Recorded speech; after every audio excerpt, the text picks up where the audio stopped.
Have you ever looked at a truck and thought, who in the world thought this was a good idea? Because today we are taking a trip through the strange, exaggerated, and almost ridiculous side of engineering on wheels.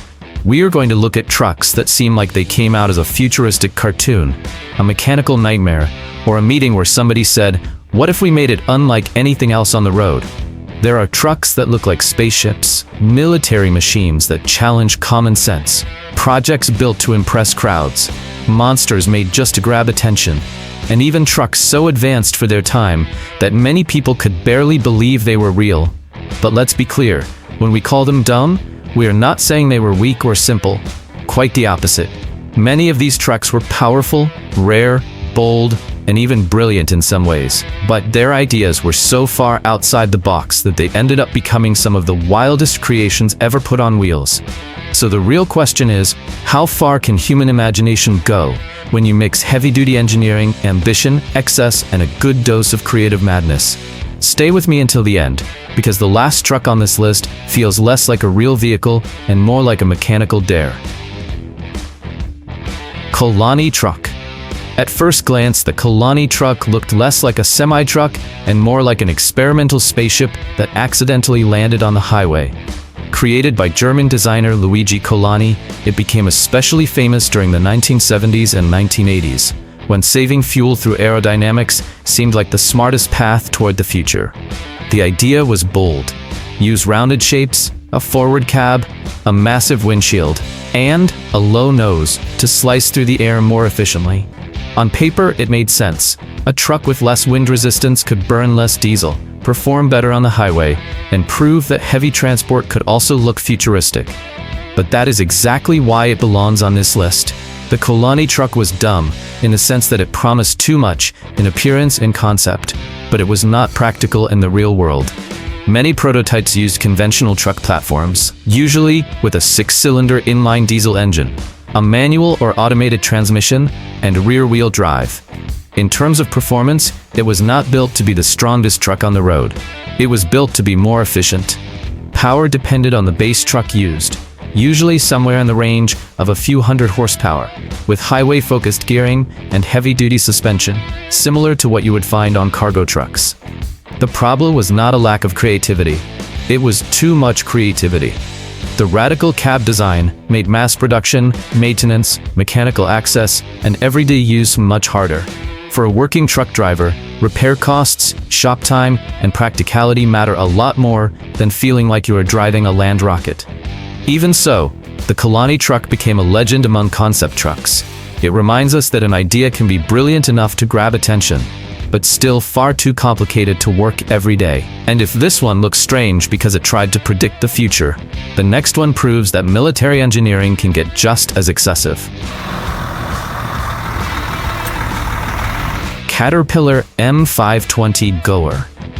Some trucks end up weird by accident, and some look like they were designed to be weird on purpose. The Caterpillar M520 Goer was developed in the United States by Caterpillar for military use, especially during the Vietnam War era, when the Army needed a vehicle that could cross mud, shallow rivers, and terrain where normal trucks would simply get stuck. It used a Caterpillar diesel engine with a 6-cylinder inline layout, around 636 cubic inches, or roughly 10.4 liters, producing close to 213 horsepower. This was not a machine built for speed. Its focus was torque, durability, and hauling ability in hostile environments, with an automatic transmission and an articulated structure that helped the vehicle twist and adapt to rough ground. Visually, it was almost unsettling. It had a low front end, huge tires, a wide body, and an open cab that left the driver highly exposed. Driving it must have felt like steering a floating platform with wheels. The M520 Goer could even float and move through water, which explains part of its reputation among off-road military vehicles. And here is the contradiction. It worked well enough for the Army to buy around 1,300 units and use the model for decades. But it failed in the practical areas that matter most to the person behind the wheel. Almost no comfort, absurd dimensions, a dangerous cab, and exhausting handling during long periods of operation. Away from deep mud and water crossings, its traction was not as magical as it looked. On certain types of terrain, the size and weight came back to punish it, and the machine that looked unstoppable became a real challenge even for experienced operators. It was useful, yes, but it was far from friendly.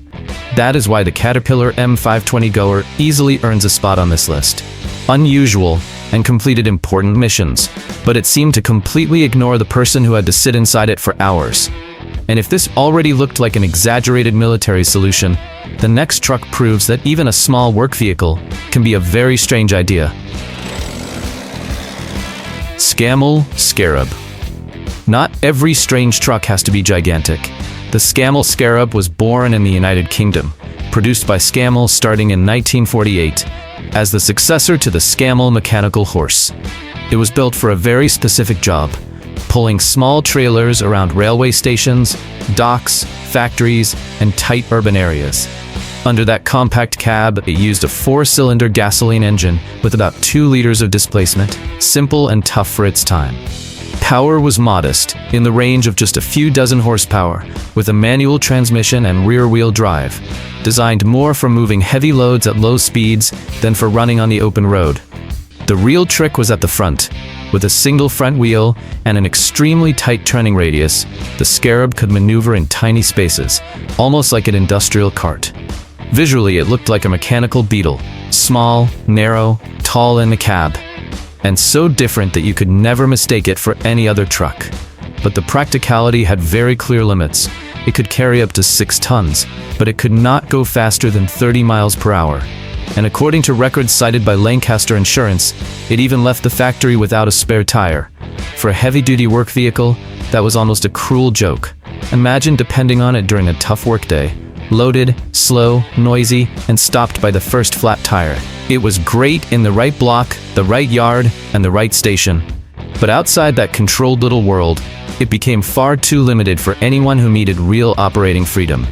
If you enjoy strange machines, exaggerated engineering, and stories full of character, hit the like button, subscribe to the channel, and turn on the bell, because there are still plenty of trucks coming up that make even less sense. The Scammell Scarab became a British classic and is now loved by collectors. It was smart in tight spaces, but dumb because it accepted limitations no modern truck driver would forgive. And if this one seemed too small for its own job, the next truck goes to the opposite extreme. Oversized, heavy, and almost unbelievable. Dhabiyan. Now we leave the tight industrial yards and head into the desert, where excess takes on a completely different scale.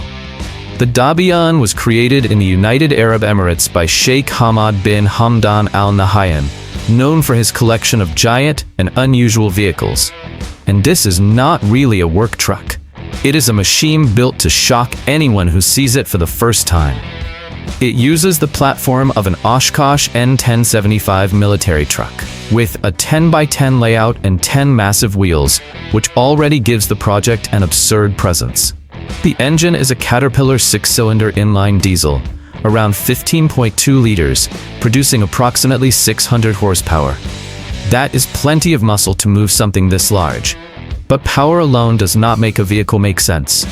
The transmission follows the heavy military base with an automatic setup built to handle extreme weight. But the Dhabiyan mixes parts from several different vehicles, including bodies and components adapted without any clear engineering logic. It feels like someone combined a military truck, an SUV, a sedan, and a very strong desire to be noticed. Visually, it is impossible to ignore. Tall, long, wide, and intimidating. It looks like a monster built to dominate the dunes by presence alone. But visibility is terrible. The suspension does not deliver the comfort you would expect from such an expensive creation, and the driving experience is compromised by size, weight, and impractical modifications. In the end, it is exactly that, a luxury dumb truck in the desert. It has 600 horsepower, 10 wheels, and a military base, but it was built far more to impress than to work. It solves very little, complicates a lot, and still attracts attention like few vehicles on Earth. The Dhabiyan became a celebrity among absurd vehicles, and often appears on lists of the biggest and strangest machines in the world. It is not a tool. It is a spectacle on wheels. And if this one already feels like a monument to excess, the next truck turns power, chrome, and noise into pure road insanity. Thor 24, Peterbilt 359. Some trucks are built to haul freight, and some are built to haul ego, noise, and spectacle. The Thor 24 was created in the United States on the foundation of a 1984 Peterbilt 359, transformed into one of the most outrageous custom trucks ever seen. The project took about 7 years to complete and reportedly cost around $13 million. That alone puts the Thor 24 in a completely different league of excess. It was not built to work on a highway, pull freight, or handle a serious route. It was built to impress, to be seen, and to leave every truck enthusiast speechless. The heart of this machine is just as absurd as the body. It uses 2 Detroit diesel V12 engines, creating a 24-cylinder setup with about 27.9 liters of total displacement. With the superchargers installed, power climbs close to 4,000 horsepower. That is brutal force, more like something from a competition machine or a mechanical showpiece than a normal truck. The transmission is manual, prepared to handle that monstrous power, and traction is rear-wheel drive, like a classic highway truck. The suspension and chassis had to be reinforced to support the weight, the ridiculous length, and all the custom work. All of that serves far more as a demonstration than as a working tool. Visually, the Thor 24 looks like a chrome temple on wheels. Huge exhaust stacks, an imposing front end, a polished finish, and an engine sound that seems to shake the ground before the truck even moves. But its practical function is basically zero. It is the American Dhabiyan, only much more expensive, much louder, and built to turn excess into the main attraction. It became a legend among custom trucks and has been described as one of the most expensive custom trucks in the world. The Thor 24 is dumb because it cost a fortune to do almost nothing useful, but there is no denying it. When it shows up, everybody stops to look. And after this 4,000 horsepower monster, the next truck shows that even a massive retail corporation once tried to reinvent the truck of the future. Walmart Peterbilt Wave. Sometimes an idea is not born to solve an immediate problem. Sometimes it is born to become a rolling laboratory. The Walmart Peterbilt Wave appeared in 2014 in the United States as an experimental project from Walmart in partnership with Peterbilt, designed to test aerodynamics, efficiency, and new solutions for freight transportation. The name WAVE stands for Walmart Advanced Vehicle Experience. The proposal was extremely ambitious. Create a truck with a futuristic look, a central driving position, a highly aerodynamic body, and a hybrid system combining a microturbine with electric power. Instead of a conventional diesel engine, it used a turbine as a generator to feed the electric motors. On paper, it looked like the future had arrived. The project featured a carbon fiber cab, a lighter trailer, smooth lines to reduce wind resistance, and a completely different driving position, with the driver seated in the center. But all of that also made the truck expensive, complex, and far removed from the reality of a regular commercial fleet. And Walmart's own vice president practically delivered the verdict. He said the Walmart Advanced Vehicle Experience was a bold step in transportation technology that, although not on the road in its current form, would serve as a learning platform for the future. Translated into real-world terms: beautiful, smart, full of good ideas, but still not ready to work like a normal truck. That is why it belongs on this list as a dumb truck. Not because it lacked technology, but because it was too advanced for its own job. A fleet truck needs to run a lot, stop very little, have predictable maintenance, and keep costs under control. The Wave looked great for a presentation, a corporate video, or a technology showcase, but not for the heavy routine of thousands of highway miles. Even so, it left an important legacy. It showed that aerodynamics, weight reduction, and electrification would become part of the future of transportation. The problem is that in that format, it was more a vision of the future than a working truck. And if this one seemed too modern to leave the concept stage, the next one proves that the obsession with show trucks started long before that. GMC Futurliner. Long before modern concept trucks, General Motors had already put a true stage on wheels out on American roads. The GMC Futurliner was created in the United States under the influence of Harley Earl, the legendary head of design at General Motors, and became famous in the Parade of Progress caravans. which brought technology and innovation directly to the public. It was huge, theatrical, and made to impress. It measured about 33 feet long, had a tall body, side panels that opened like display cases, and an elevated cab that placed the driver almost on top of the machine. Originally, it used a 6-cylinder inline gasoline engine, a manual transmission, and rear-wheel drive. But performance was never its strong point. The idea was to turn every stop into a show. The Futurliner carried exhibits about engines, electricity, household appliances, transportation, and the future of American life. It was far less charming than it looked. The steering could break, the brakes were troublesome, and the transmission was so awkward that engaging certain gears required the driver to move around inside the vehicle. That is why the verdict fits perfectly. A luxury dump truck signed by Harley Earl. Beautiful, rare, historic, and full of presence, but far too complicated to operate. Just imagine controlling that heavy, tall, impractical giant on old roads, without the comfort and safety any experienced driver would want. The greatest irony is that it was retired because the very product it helped promote made the show obsolete. Television brought demonstrations, new technology, and advertising straight into American homes, without the need for a giant fleet traveling across the country. The future the Futurliner was selling ended up making the truck unnecessary. It became one of the most iconic pieces of American automotive history. Today, it is a collector's relic, a museum star, and a reminder of a time when progress had to arrive with noise, size, and spectacle. And if this was already a rolling stage full of contradictions, the next truck shows that even autonomous driving came into the world carrying difficult questions. Freightliner Inspiration Truck. The Freightliner Inspiration Truck arrived as if it were about to open a new era on American highways. Presented in 2015 in the United States by Freightliner, a division of Daimler Trucks, it became famous after crossing the Hoover Dam with cameras from around the world pointed at it. The image was powerful, a heavy-duty, futuristic truck, promising to show what autonomous freight transportation could become. It was based on a Freightliner Cascadia, using a 6-cylinder inline diesel engine with power in the range of several hundred horsepower, an automated transmission, and rear-wheel drive, following the logic of modern highway trucks. The big difference was the intelligent driving system, with cameras, sensors, and electronic controls designed to keep the truck in its lane and assist highway driving. But that is where the problem begins. It promised a revolution bigger than what it actually delivered. The autonomy worked only in very specific conditions.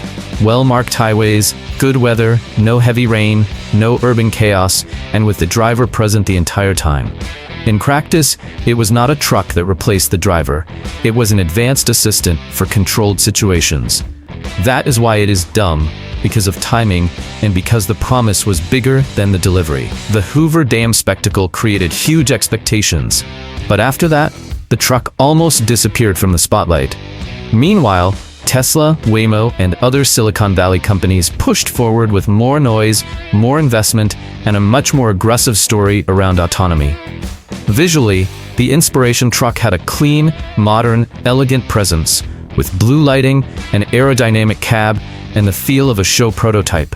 But for anyone who actually lives on the road, technology only impresses when it can handle rain, curves, traffic, construction zones, potholes, impatient drivers, and tight delivery schedules. And at that point, it still felt more like a demonstration than a solution.